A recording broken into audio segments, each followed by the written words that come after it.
Hey guys, Tarke here, and I want to show off my hideout I've been very busy working on. It's pretty special and I think you'll like it.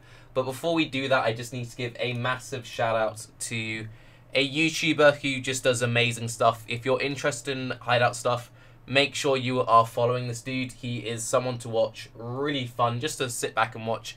Even my girl who doesn't play PoE watches his stuff. It's basically Bob Ross, but yeah. Really cool dude, check him out, link will be down below.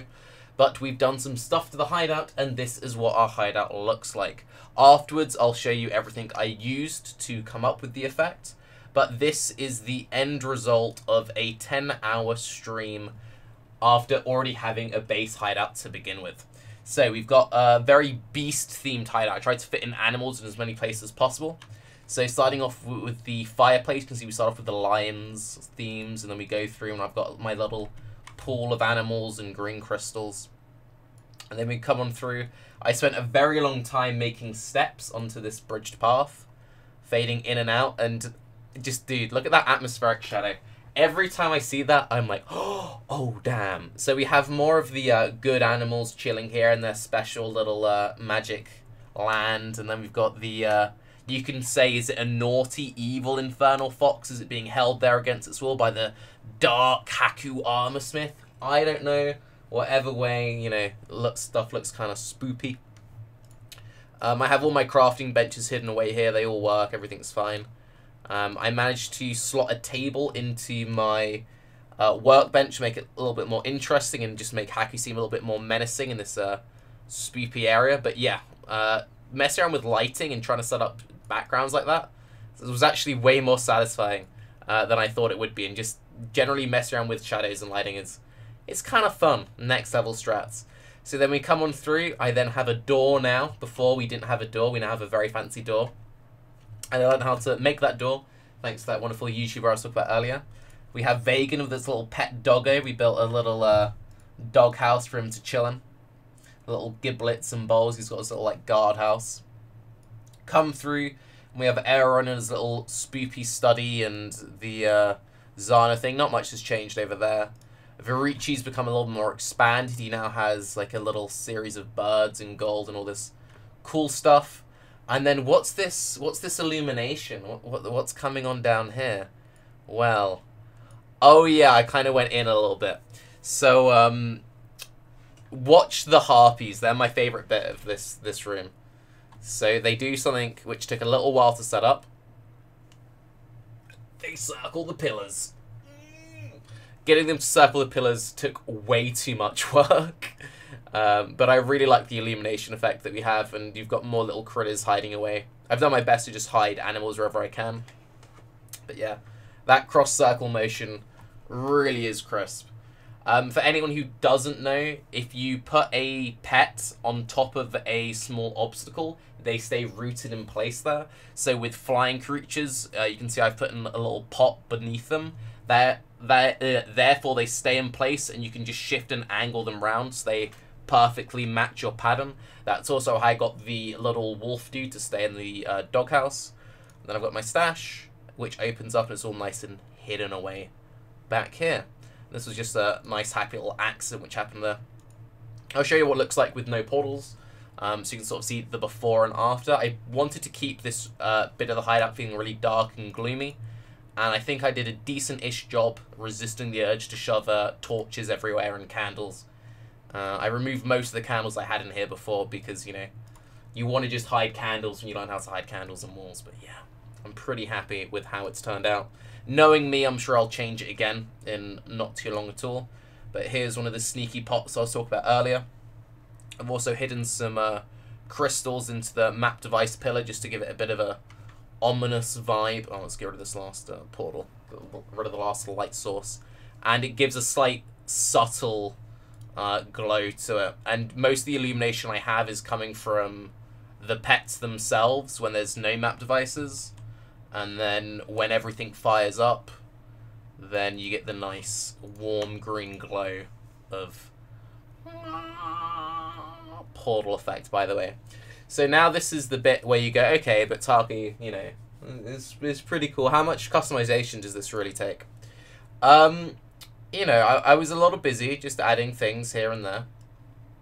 You know, just one or two little you know, slight stacking of let's put this on top of that.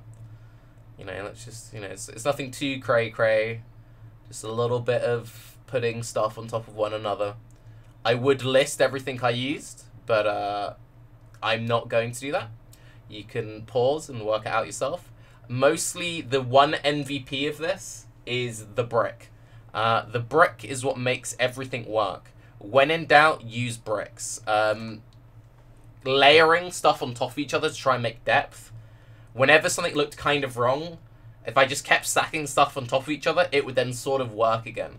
So if I zoom in here, like this path looked really barren and I just like, oh, I don't really know what to do here. And it's still like, this isn't finished. I still want to improve this. It's still like a work in prog.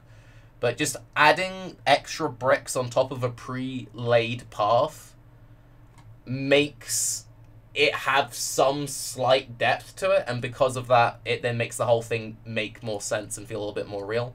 I think the best example is this little like decked area. This felt like a really weird, awkward bridge before. And then I slotted in a few things. So I shoved some metal beams under the beams themselves to make it look like, yeah, this is where you would like hammer in the nails.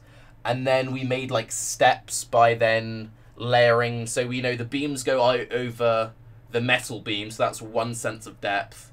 Then we have the cryptome beneath it, which is making this little step into then beam 13, which is a flatter beam than beam 1, into then road trim, into then the Elrion. So it kind of looks like it's a step down, even though this is all just one level. And you can see it cuts my feet off a little bit, but, you know, it's fine. You don't notice it when you're in a rush.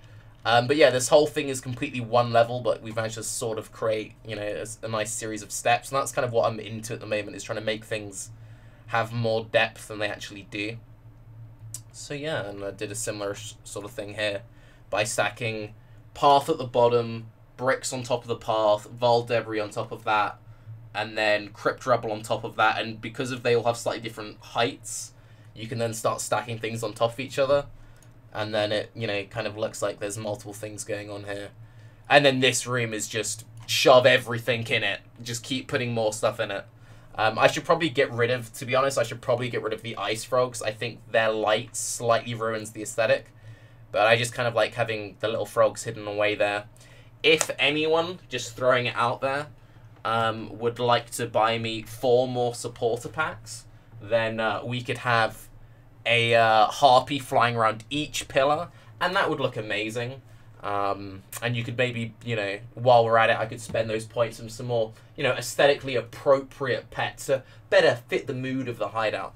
But for anyone who isn't aware, other than the pets and the portal itself, everything you've seen in here, except for 2 things, you can just buy for free in-game off the masters. When you level up your masters, you can buy reputation. The only 2 things in here which are, like, paid is this cauldron. I don't know why I did that, because they are paid, but yeah, it's this cauldron and this fireplace. Everything else, other than the pets, are all just decorations that I bought from, you know, doing whatever. And also a random thing that some people might know, they changed it a while ago that if you have any leftover reputation from Masters in old leagues, you can use them everywhere. So you can be buying decorations in Standard or whatever, and if you really want to grind out some stuff, then you do your daily rotations in Standard, Standard SSF, Hardcore, Hardcore SSF, Beast League Softcore, Beast League Softcore Temp League, Hardcore Bestiary, Hardcore Bestiary SSF. And if you did your dailies and all of those every day, you would probably have a heart attack and, you know, want to go play Diablo. But that would be a very easy way of chain printing out lots of reputation so that you can then make a really nice and pretty hideout. Also, anyone who missed it, there will be a Bay Class Saturday coming.